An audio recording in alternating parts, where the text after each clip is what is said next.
There is a spirit and there is an energy right now for a lot of people that is trying to pull them back to an old cycle. If you are spiritually gifted, you can feel it in the spirit. If you are spiritually gifted, you can feel it in the spirit. There's an old energy that is trying to pull people back to an old cycle. And in this old cycle, you were suppressed, you were oppressed, you were limited. And whoever you are today, in terms of your spiritual ranking and in terms of your spiritual ability, especially discernment, you did not have access to that before. Well, this new energy, it's not necessarily a new energy, it is a familiar energy. But with this new attack or new tactical approach, it's the same familiar spirit, but it's trying to come with a new tactical approach. And the new tactical approach for reentry is flattery. That is the spirit that I'm picking up on. The new tactical approach is flattery.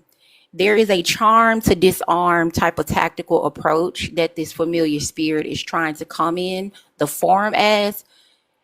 It's a nicety type of energy that I'm picking up on with the intention to reel you back in to people from the past. People, places, and things from a 3D aspect of life where you were limited, where you are not as bold and courageous as you are today, and where you are not as spiritually powerful as you are today. There has been a concerted effort to monitor you, okay? Ever since your separation from an old cycle, you have broken the ranks of a generational curse off of your life in many ways.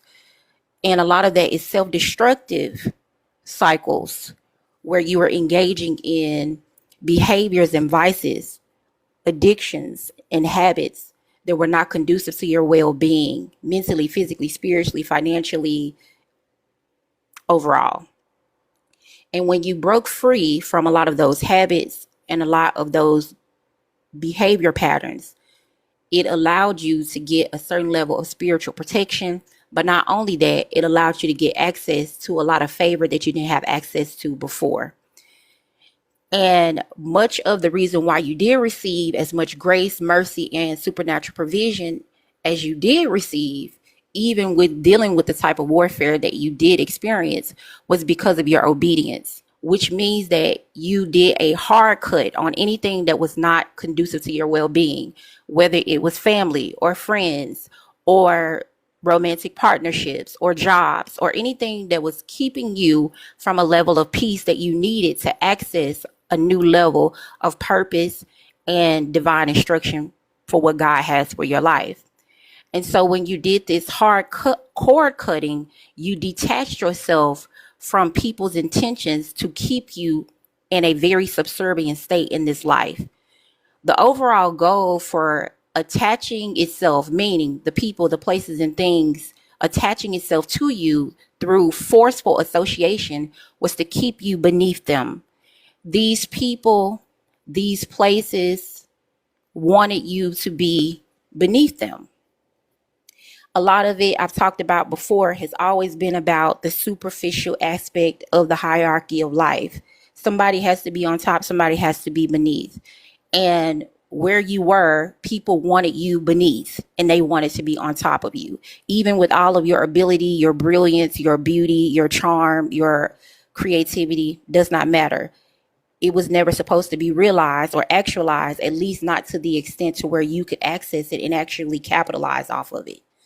But when you did a hard cord cut, you cut off a bind and a yoke off of your life, and you forced people who wanted to benefit at your expense, you forced them to be powerless in many ways because your gifts and just your presence alone was being exploited against you without your knowledge. So when you decided to do that and allow yourself to have nothing or no one that you were familiar with, you got a lot of that familiar spirit out of your life, even without knowing that you did. because you stepped into the unknown. Now, when you did decide to do that, of course, that transition was very hard for you, obviously, because you lost everything that you once knew. But it was not as if you really lost much of anything, because it was built on a faulty foundation. You were not benefiting off of it, not to the degree in which your life could have transformed in a major way. You were only receiving crumbs of your presence. You were never receiving abundance or prosperity of your presence. If this message resonates with you, all I ask for you to do is just to like the live. You don't have to give me anything. You don't have to give me any gifts. Just like the live. It's free 99 if it resonates. But upon separation and getting yourself out of a toxic cycle, away from people, places, and things that were not conducive to your well-being, you discover a lot of people that you thought, and I've talked about this before, that you thought meant you well, were actually working against you and trying to make sure that you never got access to a life that you deserve to have. Okay? The energy and the spirit that I'm picking up on, which I have been picking up on, if you follow me across platforms, I talked about this spirit of the past. It's a familiar spirit clicking on the heels of a lot of people. This spirit has just been monitoring you ever since you walked away from people, places, and things that did not serve you or did not want to see your life progress in any way, any fashion. When you walked away, you have been monitored ever since then.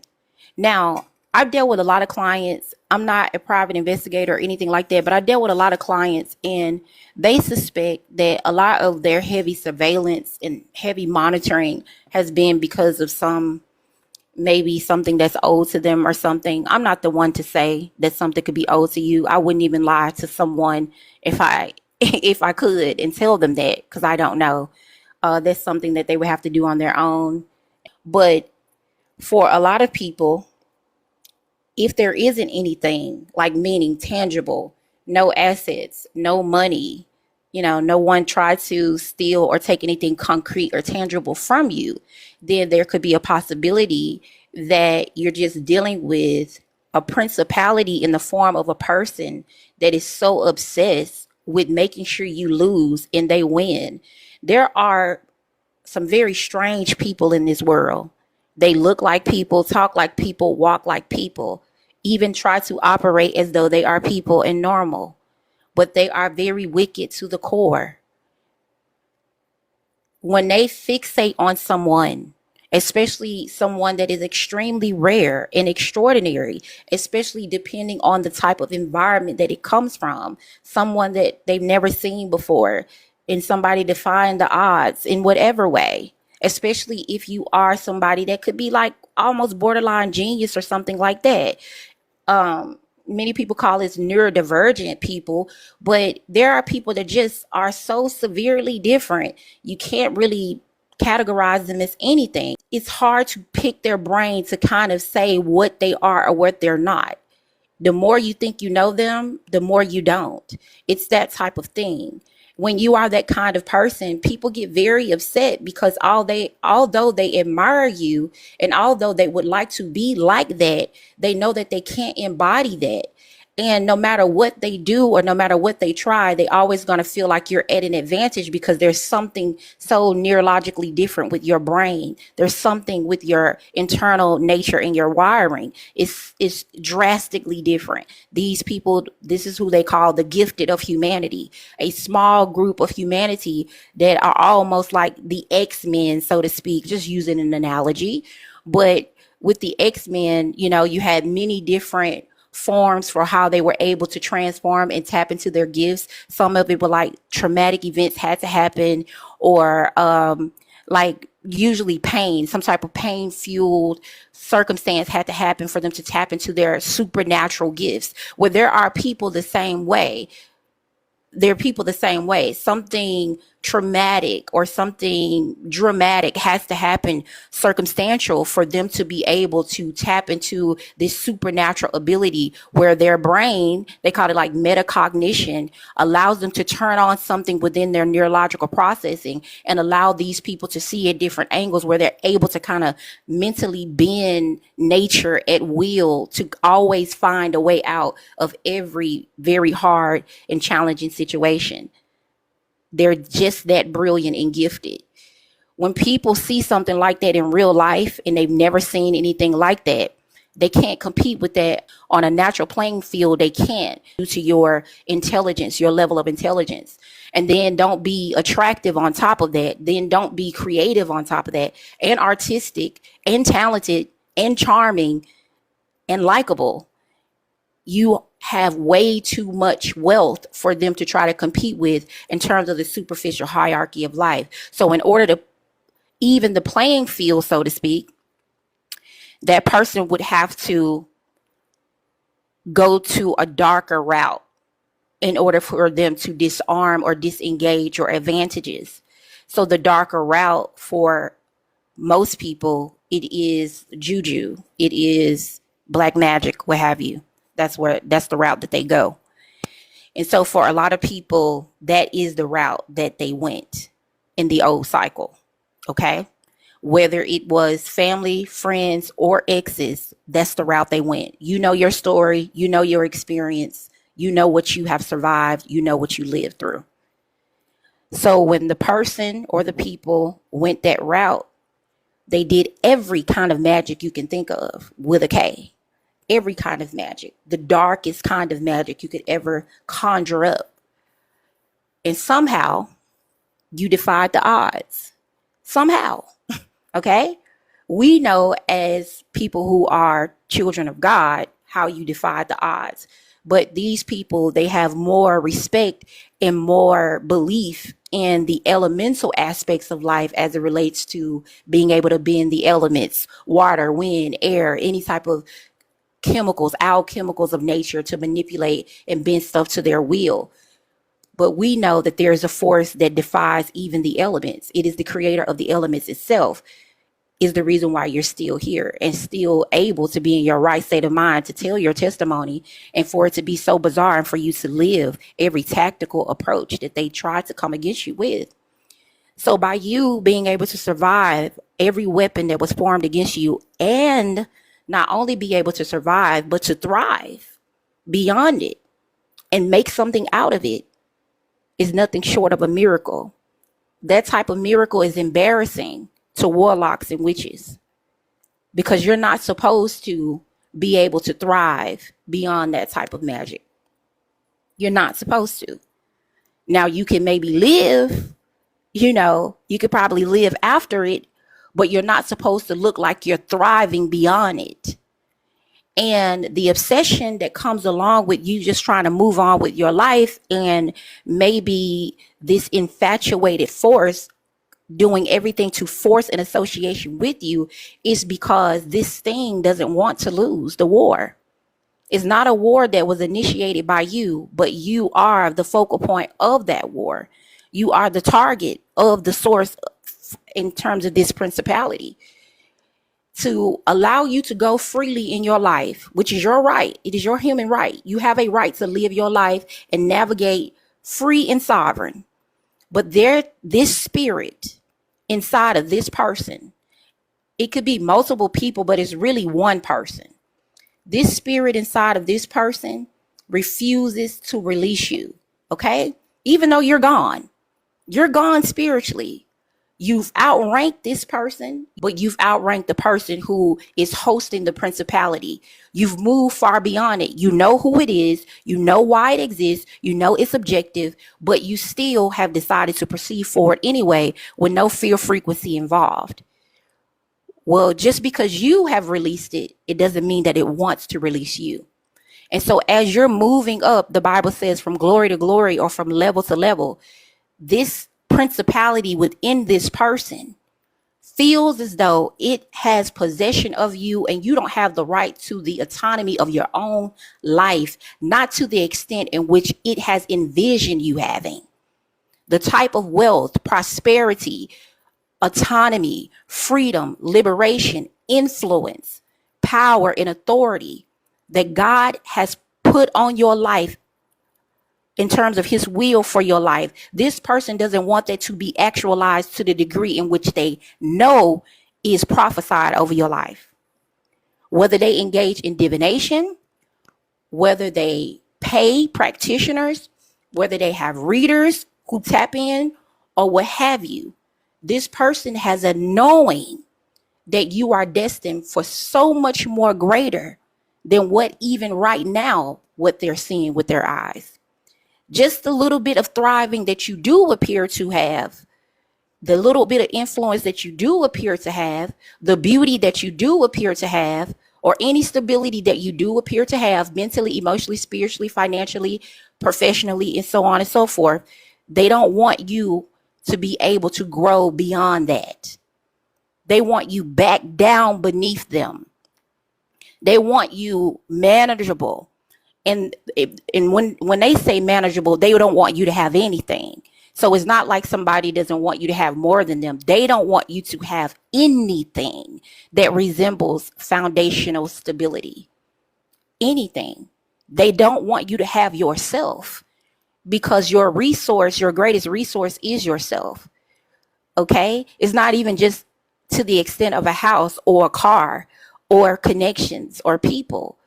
It's your mind. It's your intelligence. It's your brilliance. It's your ability to be able to still utilize whatever is left, even if you're left with little to nothing. They don't want you to have that. So this person, this principality inside of this person, is still trying to come up with multiple ways that they can strike you without it being a full out ambush as it was before.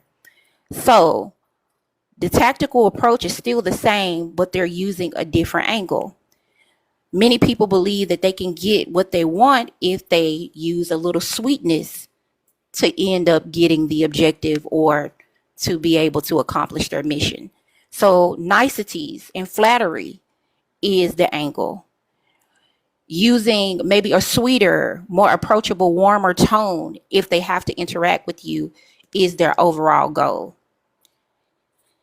There's a lot of people at this time who will use memories and nostalgia as the energy to get you to open up that door to take you back to a cycle where you were experiencing perpetual misfortune.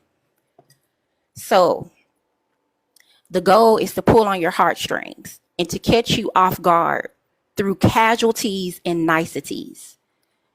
If you talk to this person or anybody who did not mean you well in your old cycle, and you talk to them long enough, you allow them in your energy. If you act as though they are normal, because that's the tone that they're going to take with you, if you act as though they are normal and you make it seem like it's a new slate, even though nobody apologized to you, nobody ever acknowledged what they did to you in terms of derailing your life, trying to destroy everything that you work for, destroying your good name, your reputation, your profession, your social interactions with people, nobody ever apologized or acknowledged what they did. They just let time be the determining factor for reconnection. If you open up the door and you talk to this person for longer than 5 minutes and you even decide to entertain their humanity, you're in a trap. And I am just a voice of warning. I cannot tell you what to do with your life. I am only telling you what I feel in the spirit, because this has been on me heavy over the past 3 weeks.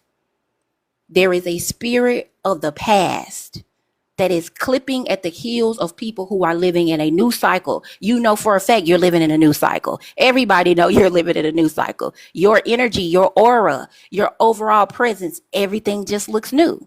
People can't put their finger on it, but you glow and the cycle looks new. So every time something favorable happens where a new cycle has been unlocked for you, then you know that the principality, this harassing energy, it is coming to try to pull you back. Where the blessing is released, they're trying to reinstitute a curse on you, Because if you go up, then that means in their mind, they're going to go down. This is how they're registering your glow up or your level up or your progression in life. Can you imagine doing a hardcore smear campaign on someone and severe and extreme defamation of character on someone, and then doubling down with black magic and trying to force misfortune on a person, and then telling everybody that they're unfortunate, they're nothing, they're insignificant, they don't have anything to contribute to the world, and that person defies everything that you said? Everything that they are is contrasting to what you stated, even though you try to make it a reality through the dark magic manifestations. So it wasn't just a smear campaign or slander or defamation. You try to force it to be true by doing witchcraft to make it be a manifested reality. And when the person picked up on it and they were able to see what you were doing in the spirit, and they were able to circumvent what you did and still thrive beyond it, that is embarrassing to an evil, demonic, sinister thing like what I'm talking about as it relates to this principality. It looks like you are a liar. Can you imagine all of the money, all of the time, the resources, the energy, the years of monitoring, illegal surveillancing that it takes to watch a person, to create traps and to try to criminally destroy their lives, even with your position in life, and they still thrive beyond it with all of the evil, wicked, and criminal stuff you did, and they're still here? How do you explain that away, that this person is still thriving beyond what was stated and all of the witchcraft you did to make it become a reality? It is embarrassing. So for people who are moving on to new chapters or are living in new chapters, you may want to know, what is it with this person where they're so obsessed with you? Why do they still, after all these years, want to involve themselves in your new connections and your new season of your life? What is with the forceful association, wanting to be associated with you at all costs, but trying to find slick ways to do it? Why? Why you? Of all people, could be anybody. Why you, considering the fact that you probably walked away with your life in peace? You never retaliated, although you could have. Why you? When you have a person like this, the principality that's on that person is the same principality that gave them the idea to do the death magic. That person want you out of here. Okay? And I'm serious, it's not a joke. When a person stalks you to this degree, spiritually and physically, materially and supernaturally, the ultimate goal is to get you off this planet. We do not know why people are sick the way that they are. We do not know what makes a person sociopathic, psychopathic. We do not know why people are skillers. We don't know why these people are the way in which they are. That's some sick, twisted dichotomy, but they are. And when you have a person like this who years and years go by and they refuse to stop bothering you and always trying to find creative ways to insert themselves in your life in a very intrusive way, then their ultimate goal is to try to get you off this planet. You were the only one that was able to destroy the plan that was set to destroy you. Maybe the magic that they've used, the manipulation tactics that they use, all of the lies, all of everything that they've used, every resource they've used, maybe it conquered others. And somehow you just slipped through the cracks. You were the one that got away, who was not supposed to get away, considering the fact that on paper, you didn't look like you had much to work with. So to be able to do that, this person can't sleep at night seeing you thrive, seeing you level up in life, seeing you go on about your business and progress, seeing you have influence, seeing people look up to you, seeing you being a role model, seeing you make positive change in the world. For whatever reason, it is a strike to their ego. And every time you look like you've moved one iota in terms of progress, It makes this person feels like they are failure in their own life, even though your life has nothing to do with theirs. What happens to your life has nothing to do with their life. But in their mind, all of that destiny swapping tactics that they've used to allow you to go on about your business with no interruption would mean that they failed. This person is so egotistical that they cannot have people thinking that the whole entire time, everything that they said and every effort that they made was a waste of time, a waste of energy, a waste of money, and it was a lie. Why the obsession with you? For them, it is an ego, but for the principality within them, you have a major purpose over your life. So many people are going to be changed by your transformational ability to inspire and motivate people to go beyond not only their comfort zone, but to come back to the source, the divine source of life. Many people will just rediscover and remember who they are enough to tap into their abilities within to be able to also do amazing things as well. And with that positive and transformational change, we will be able to balance out the scales of this life energetically and spiritually. So it's so much bigger than you and this person.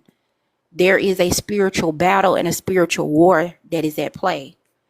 And I know it is very taxing and very tiring because people just want to live their life uninterrupted.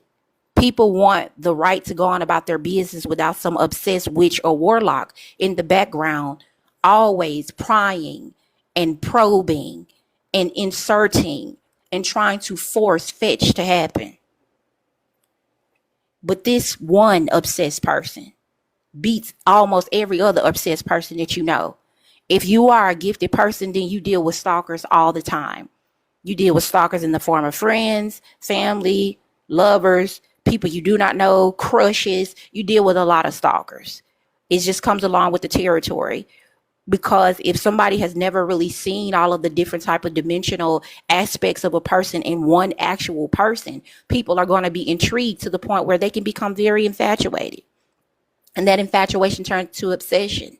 And then that obsession just turns into limerence. And then they start having limerence over you and fantasies, whether it's good or bad, about wanting to do something for you, to you, or what have you. High or low, dark or light. Limerence is what people have, and parasocial, dynamics inside of their mind as it relates to you. And you sometimes don't even know these people, or you no longer are in contact with these people. But for whatever reason, they feel as though they are entitled to your life, your energy, your presence, and your entire lifetime. Stalkers for life. So with this principality, witchcraft is still in the mix. But what they need is intel. This person, this thing needs data. The way they were able to use black magic before was with data. They used intel, and it was not to your knowledge. You did not know, you were not aware. So now that you are aware and you're more spiritually astute, they listen to you, they know you, okay? Or they've been watching and monitoring you long enough to know that you are aware. But they have to find another approach to do the same thing. Because as I said before, if you're going up, then it means that they're going to go down. And they just don't want it to look like that. It's an obsession with optics and perception. And you never being able to live the life that they know that you will have.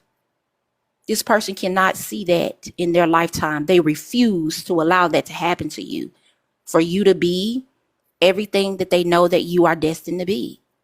So they're going to fight tooth and nail in the spirit to try to make this not ever become a reality, not to the degree of where you're really living in true wealth and abundance and prosperity, comfort and peace, harmony and at ease.